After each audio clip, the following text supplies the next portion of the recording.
ఈ నెల 12వ తేదీ మంగళవారం హనుమాన్ జయంతి, పైగా దశమి తిథితో కలిసి వచ్చింది. ఎంతో పవిత్రమైన విశేషమైన రోజు. మరి ఇంతటి విశేషమైన రోజు ఉదయం సాయంత్రం స్నానం చేసే నీటిలో ఈ ఒక్కటే వేసుకుని స్నానం చేస్తే చాలు, దరిద్రం తొలగిపోతుంది, అష్టైశ్వర్యాలు భోగ భాగ్యాలు కలుగుతాయి. మరి ఎంతో విశేషమైన ఈ రోజు స్నానం చేసే నీటిలో ఏం వేసుకుని స్నానం చేయాలో ఇప్పుడు ఈ వీడియోలో తెలుసుకుందాం. రావణ వధానంతరం సీతా సమేతంగా అయోధ్యకు చేరుకున్న రాముడు నిండు సభలో కొలువై ఉండగా నారద మహర్షి ప్రవేశించాడు. నారద మునితో పాటు విశ్వామిత్రుడు, వశిష్ఠాది మహర్షులు వీచ్చేశారు.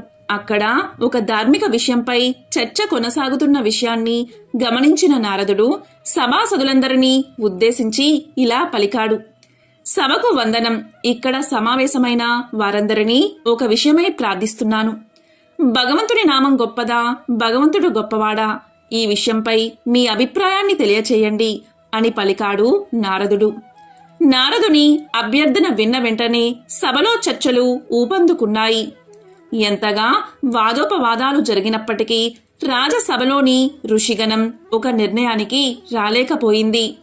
కలకలం చెలరేగింది. చివరకు నారదుడే తన తుది నిర్ణయాన్ని వ్యక్తీకరిస్తూ ఖచ్చితంగా భగవంతుని కంటే భగవంతుని నామమే శ్రేష్టమైనది అని చెప్పాడు. సభ ముగియడానికి ముందుగానే ఈ విషయం రుజువవుతుందని కూడా పలికాడు. తరువాత నారదుడు ఆంజనేయుడితో ఇలా అన్నాడు. హనుమా, నువ్వు మామూలుగానే ఋషులకు, శ్రీరాముడికి నమస్కారం చెయ్యి, విశ్వామిత్రుడికి మాత్రం నమస్కారం చెయ్యకు అని. అందుకు హనుమంతుడు అంగీకరించాడు. ప్రణామ సమయం రాగానే హనుమంతుడు ఋషులందరికీ నమస్కారం చేశాడు. కానీ విశ్వామిత్రుడికి మాత్రం నమస్కారం చెయ్యలేదు. దాంతో విశ్వామిత్రుడు కోపగించుకున్నాడు. అప్పుడు నారదుడు విశ్వామిత్రుణ్ణి సమీపించి, మునీశ్వర, హనుమంతుని పొగరు గమనించారా? నిండు సభలో మీకు తప్ప అందరికీ నమస్కారం చేశాడు. మీరు అతన్ని తప్పకుండా శిక్షించాలి. అతనికి ఎంత గర్వాతిశయమో చూశారా అని చెప్పడంతో విశ్వామిత్రుడు మరింత కోపావేశానికి గురయ్యాడు. విశ్వామిత్రుడు శ్రీరామచంద్రమూర్తిని సమీపించి ఇలా పలికాడు.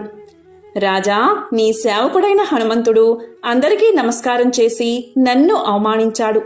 కనుక రేపు సూర్యుడు అస్తమించేలోగా నీ చేతులతో అతనికి మరణదండన విధించాలి అని పలికాడు.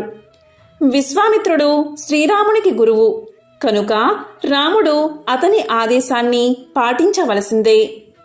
విశ్వామిత్రుని మాటలు విన్న శ్రీరాముడు నిశ్చేష్టుడైపోయాడు. కారణం, స్వయంగా తన చేతులతో అనన్య స్వామి భక్తుడైన తన మారుతికి మరణదండన విధించాలి కాబట్టి. ఈ విషయం క్షణకాలంలో నగరమంతా వ్యాపించిపోయింది. హనుమంతునికి కూడా మహా దుఃఖం కలిగింది. అతడు నారద మునిని సమీపించి ఇలా పలికాడు. దేవర్షి, నన్ను రక్షించండి. శ్రీరామచంద్ర భగవానుడు రేపు నన్ను వధిస్తాడు. నేను మీరు చెప్పినట్లే చేశాను కదా, కానీ ఇలాంటి ఫలితాన్ని నాకు ఎందుకు ఇచ్చారు?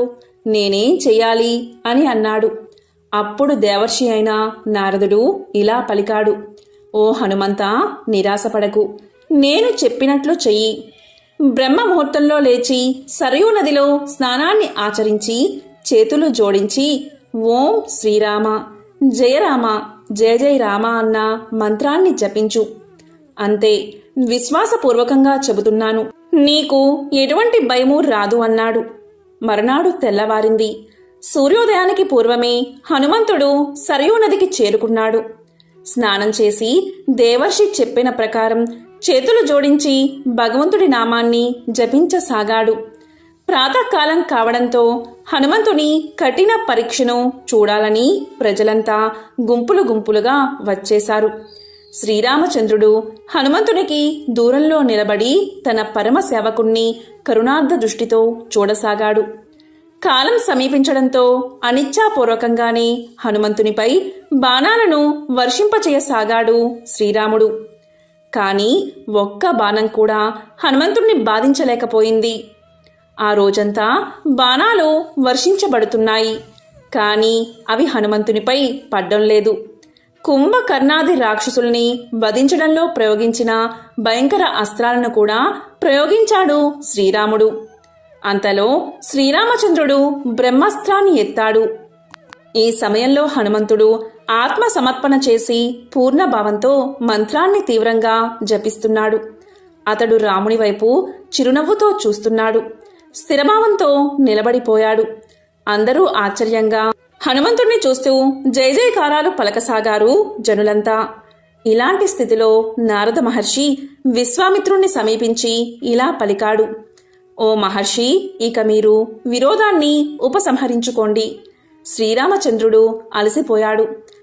విభిన్న ప్రాకారాలైన బాణాలు కూడా హనుమంతుణ్ణి ఏమీ చెయ్యలేకపోయాయి. హనుమంతుడు, మీకు నమస్కారం చేయకపోతే పోయేదేమున్నది? ఈ సంఘర్షణ నుండి శ్రీరాముణ్ణి రక్షించండి. ఈ ప్రయాస నుండి అతన్ని నివృత్తి చెయ్యండి. మీరంతా శ్రీరామనామ మహత్యాన్ని చూశారు కదా అని పలికాడు. ఆ మాటలకు విశ్వామిత్రుడు ప్రభావితుడయ్యాడు. రామ, బ్రహ్మాస్త్రాన్ని హనుమంతునిపై ప్రయోగించవద్దు అని రాముణ్ణి ఆదేశించాడు విశ్వామిత్రుడు. దానితో హనుమంతుడు వచ్చి తన ప్రభువు యొక్క చరణ కమలాలపై వాలిపోయాడు. విశ్వామిత్రుడు అత్యంత ప్రసన్నుడై హనుమంతుడి అనన్య భక్తి గురించి విశేషంగా ప్రశంసించాడు. హనుమంతుడు సంకట స్థితిలో ఉండగా నారద మహర్షి ప్రప్రథమంగా అతనికి రామమంత్రాన్ని ఉపదేశించాడు. శ్రీరామ, ఈ సంబోధన శ్రీరామునికై పిలుపు. జయరామ, ఇది అతని స్తుతి. జయ జయ రామ, ఇది అతని విషయంలో పరిపూర్ణ సమర్పణ. మంత్రాన్ని జపించే సమయంలో ఈ భావాలే ఉండాలి. ఓ రామ, నేను నిన్ను స్తుతిస్తున్నాను. నీ శరణొచ్చినానన్న భక్తులకు శీఘ్రమే శ్రీరామ భగవద్ దర్శనం జరుగుతుంది. సమర్థ రామదాస స్వామి ఈ మంత్రాన్ని 13 కోట్ల సార్లు జపించి శ్రీరాముడి ప్రత్యక్ష దర్శనాన్ని పొందాడట. రామనామ శక్తి ప్రభావం అమితమైనది. అందుకే రామనామాన్ని నిత్యము భక్తులు జపించి తరిస్తూ ఉంటారు. స్వర్గంలో దేవతలకు అమృతం ఎలాగో ఈ భూలోకంలో మానవులకు రామనామం అటువంటిది. రామనామాన్ని నిత్యం జపించేవాడు, తులసీమాలను ధరించినవాడు, రామ అని స్వామివారిని నోరారా పిలిచినవాడు ధన్యుడు. ఈ రామనామం తారక మంత్రమని చెప్పబడుతుంది. వేరొక మంత్రాన్ని తారక మంత్రము అని అనరు. అంత్యకాలంలో మరణం సమీపించినప్పుడు స్వయంగా శివుడే వచ్చి మరణాన్ని చేరుకునే వ్యక్తి చెవిలో రామనామాన్ని ఉపదేశిస్తాడట. ఎలా అయితే అత్యంత సూక్ష్మమైన మర్రి విత్తనం నుండి బ్రహ్మాండమైన వృక్షం ఉద్భవిస్తుందో అలాగే రామ్ అనే బీజం నుండి ఈ చరాచర జగత్తంతా ఏర్పడింది. కాబట్టి ఈ కనబడే ప్రపంచమంతా రామమయమే. మట్టి నుండి ఏర్పడిన కుండ, పిడత, బుంగ, తొట్టి, ప్రమిద ఎలాగ మృత్తికా స్వరూపమో అలాగే ఈ జగమంతా రామస్వరూపమే. శ్రీరామనామాన్ని నిత్యం జపించే భక్తులకు ఎటువంటి ఆపదలు దరిచేరవు. నిత్యం రామనామామృతంతో వారి జీవితాలు పునీతమై సర్వసుఖాలు లభిస్తాయి. కలియుగంలో త్వరగా సాక్షాత్కరించే దేవుడు హనుమంతుడు. ఎక్కడ రామనామం వినిపిస్తుందో అక్కడ ఆంజనేయుడు ఖచ్చితంగా ఉంటాడట. ఎత్ర ఎత్ర రఘునాథ కీర్తనం తత్ర తత్ర కృతమస్తకాంజలిం బాష్పవారి పరిపూర్ణలోచనం మారుతిం నమత రాక్షసాంతకం. అంటే శ్రీరాముని కీర్తన జరిగే చోట హనుమంతుడు పులకితుడై అంజలి జోడించి ఉంటాడు. రాక్షసాంతకుడైన హనుమంతునికి నేను మనస్ఫూర్తిగా నమస్కరిస్తున్నాను అని ఈ శ్లోకం అర్థం. ఎవరైతే పవనపుత్రుణ్ణి స్వచ్ఛమైన భక్తి భావనతో ఆరాధిస్తారో అలాంటి వారికి కష్టాల నుండి విముక్తి లభించడంతో పాటు పూర్తిగా స్వేచ్ఛ లభిస్తుంది. మీ జీవితంలో ఆనందం, శాంతి లభిస్తుంది. అంతేకాదు శని ప్రభావం ఉండేవారు కూడా ఆంజనేయుణ్ణి ఆరాధిస్తే శుభ ఫలితాలు పొందుతారు. ఆంజనేయుడి ఆశీర్వాదం పొందడానికి హనుమాన్ జయంతి రోజున ఆ దేవుడికి సువాసన కలిగిన నూనె, సింధూరాన్ని అర్పించాలి. ఈ రోజున సుందరాకాండ పారాయణం, రామ లక్ష్మణ చరితం, బజరంగ బలి పఠనం చేయాలి. శివుని అంశ వాయుపుత్రుడు, అర్జునుడికి ప్రియ సకుడు, శ్రీరామదాసుడు, ఎర్రని కన్నులు కలవాడు, అమిత విక్రముడు, సాగరాన్ని దాటినవాడు, లంకలో సీతమ్మ శోకాన్ని హరించినవాడు, సంజీవన్ని తెచ్చి లక్ష్మణుడి ప్రాణాలు కాపాడినవాడు, 10 తలలున్న రావణుడి గర్వం అణచినవాడు. ఈ హనుమంతుని నామాలు ప్రయాణ సమయంలో నిద్రపోయే ముందు స్మరించిన వారికి చావు గురించి భయం ఉండదు. వీరికి సర్వత్రా విజయం సిద్ధిస్తుందని పురాణాలు చెబుతున్నాయి. హనుమాన్ జయంతి రోజు హనుమంతుడికి పూజలు చేసి ఆరాధిస్తే శని బాధలు తొలగడంతో పాటు ఆరోగ్య సిద్ధి, మానసిక ప్రశాంతత, భూత ప్రేత పిశాచ భయాల నుండి విముక్తి కలుగుతుంది.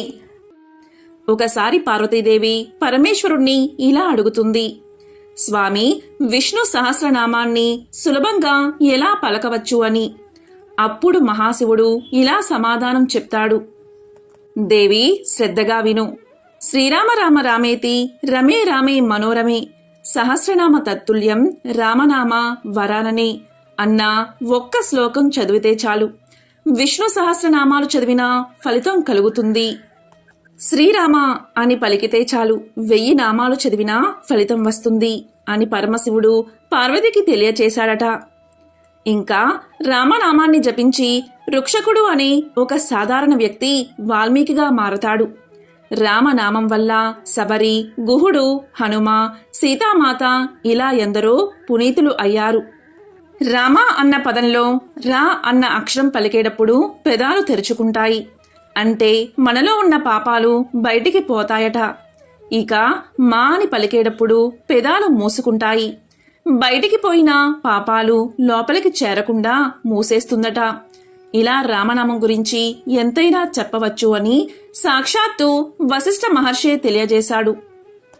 అసలు శ్రీరామనామ జపమే సమస్త తాపాలను నివృత్తి చేసే ఏకైక ఔషధం. శ్రీరామనామం త్రిమూర్తులకు ప్రతీక. అందుకే పార్వతీ వల్లభుడు కూడా శ్రీరామ రామ రామేతి అంటూ శ్రీరామనామం విష్ణు సహస్రనామాలకు సమానమైనదని చెప్పాడు. విష్ణుమూర్తి యొక్క ఒక్కొక్క నామం సర్వదేవతల కంటే అధికమైనది. అటువంటివి 1000 నామాలు ఒక్క రామనామానికి సమం. మంత్రాల్లోకెల్లా గొప్పదైనది గాయత్రి మంత్రం. రామ మంత్రానికి దానికి భేదమేమీ లేదు. రామనామాన్ని చెబితే గాయత్రి మంత్రాన్ని పఠించినట్లే. ఈరోజు సముద్ర స్నానం చేస్తే నరపీడ, నరఘోష, దిష్టి దోషాల నుంచి చాలా సులభంగా బయటపడవచ్చు. మీ ఇంట్లోనే సముద్ర స్నానం చేసినట్లు ఫలితాన్ని పొందాలి అంటే ఈరోజు ఉదయం, సాయంత్రం స్నానం చేసే నీటిలో చిటికెడు కళ్ళుప్పు వేసుకుని స్నానం చేయండి. ఈరోజు ఇలా చేస్తే సముద్ర స్నానంతో సమానమవుతుంది. నకారాత్మక శక్తులు తొలగి దైవిక శక్తులు ఎల్లవేళలా మిమ్మల్ని కాపాడతాయి. కాబట్టి హనుమాన్ జయంతి రోజు ఇటువంటి విధి విధానాలు పాటించి ఆ హనుమంతుడి యొక్క పరిపూర్ణ అనుగ్రహాన్ని పొందండి. ఓం నమః శివాయ. ఓం నమో నారాయణాయ.